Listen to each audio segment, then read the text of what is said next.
Terkapar gara-gara disiram air keras, seorang pria di Pasar Kramat Jati, Jakarta Timur harus meregang nyawa usai disiram air keras. Korban tak bisa mencuri waktu untuk menghindar karena serangan tersebut datang tanpa babi bu, alias berlangsung secara cepat tanpa peringatan. Usut punya usut, pelaku penyiram air keras diselimuti rasa sakit hati sehingga nekat menganiaya korban yang sedang menjaga kios semangka.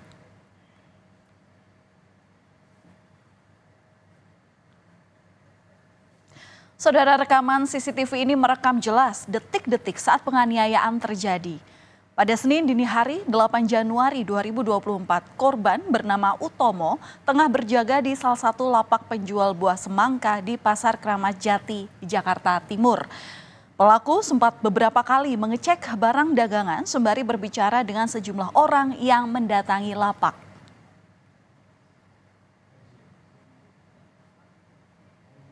Namun tiba-tiba seorang pria mendatangi korban dari arah belakang dan kejadian itu berlangsung begitu cepat sekelebat mata. Pelaku menyiram air keras tepat ke arah wajah korban. Dan tidak cukup sampai di situ, pelaku juga menghujani korban dengan bogem mentah dan tak lama kemudian pelaku mengeluarkan senjata tajam dan kembali menganiaya korban. Usai korban terjatuh, pelaku pun langsung mengambil langkah 1000. Saudara, penyerangan ini nyata-nyata dilakukan di tempat publik. Dalam rekaman CCTV ini terlihat pelaku dengan leluasa menyerang korban saat pasar justru ramai orang. Banyak orang kemudian lalu lalang di sana. Jika kita hitung secara kasat mata, setidaknya ada 6 orang terlihat berada di lokasi kejadian. Begitu air keras melayang, orang-orang di dekat korban sontak kaget. Salah satu pedagang mengatakan saat peristiwa kekerasan terjadi, para pedagang tak ada yang berani menolong korban lantaran pelaku menggunakan senjata tajam dan air keras.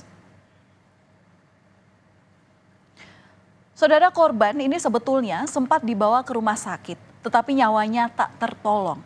Jenazah korban langsung dibawa ke Rumah Sakit Polri Kramat Jati, Jakarta Timur untuk kemudian diotopsi.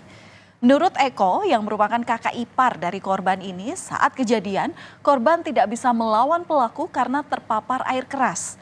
Korban pun sempat meminta tolong usai dianiaya. Dari pemeriksaan sementara, Eko mengatakan korban ini diduga sempat sesak nafas. Selain itu, ada luka di bagian pundak, tangan, punggung, dan kaki korban.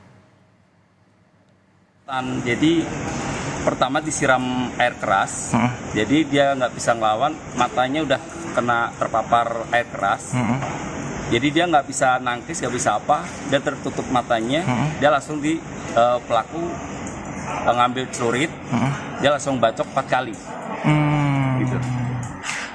Bawa korban jatuh, minta tolong, si pelaku lari. Usai diotopsi, korban disemayamkan di rumah duka di kawasan Kampung Tengah Kramat Jati, Jakarta Timur pada Senin sore. Suasana duka dan haru menyeliputi prosesi penyemayaman dan pemakaman almarhum Utomo.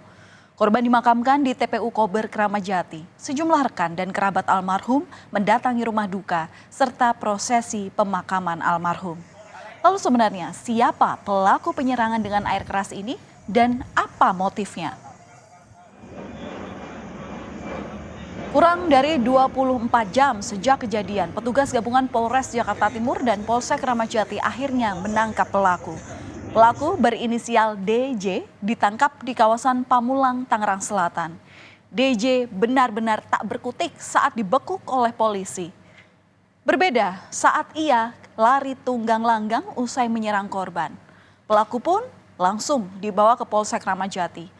Polisi menyita senjata tajam milik pria berusia 28 tahun itu. Senjata yang dipakai untuk menganiaya korban. Dari pemeriksaan yang sudah dilakukan oleh polisi, diketahui bahwa motif pelaku menyerang korban yakni karena sakit hati. Lantaran istrinya ini diduga berselingkuh dengan korban.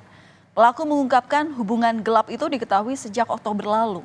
Tersangka diketahui memesan cairan air keras lewat marketplace dan menyiapkan senjata tajam. Dari pengakuan tersangka, dirinya sebetulnya menanti itikat baik dari korban usai menduga adanya perselingkuhan antara korban dengan istri pelaku.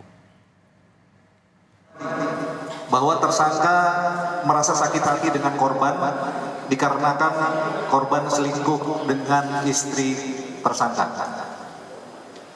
Kronologis secara singkat saya jelaskan, awal Oktober antara tersangka dengan inisial DJ lalu dengan korban dan istri tersangka memiliki permasalahan keluarga, bahwa saudara tersangka sakit hati karena ada hubungan asmara antara tersangka dengan antara korban dengan istri daripada tersangka. Saudara, kepada polisi, tersangka berinisial DJ ini mengaku bahwa dirinya mencium indikasi perselingkuhan istrinya dengan korban melalui chat atau pesan singkat di sebuah aplikasi. Menurut tersangka, korban sempat menjanjikan akan menikahi istri pelaku. Namun saat ditanya, korban malah menantang pelaku. Pertama kali tahunya dari mana? Apanya? Istri ada itu selingkuh dengan di handphone istri, Pak. di handphone istri. Apa yang ditemukan dia? Ya dari chatan, dari perkataan gitu. Terus akhirnya kan saya mungkin ke keluarga saya dan akhirnya dia mengakui gitu, Pak.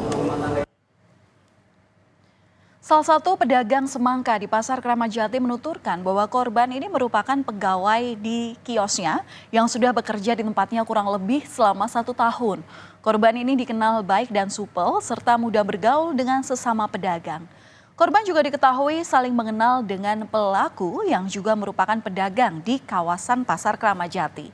Hubungan korban dan pelaku diketahui sempat baik-baik saja hingga adanya kabar dugaan perselingkuhan antara korban dengan istri pelaku yang muncul sejak beberapa bulan lalu. Keduanya bahkan sempat terlihat atau terlibat cekcok di kios semangka hingga dilerai oleh para pedagang.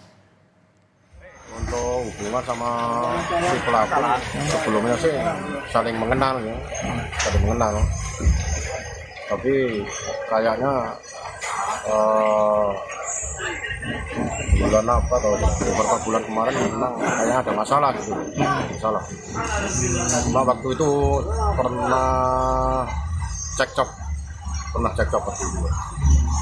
Nah cekcok, sudah saya lerai. DJ kini telah ditetapkan sebagai tersangka atas kasus pembunuhan. Tersangka dijerat pasal 338 KUHP tentang pembunuhan dan atau pasal 351 ayat 3 tentang penganiayaan dan menyebabkan orang meninggal dunia. DJ terancam hukuman paling lama 15 tahun penjara. Kita beralih ke kasus lainnya.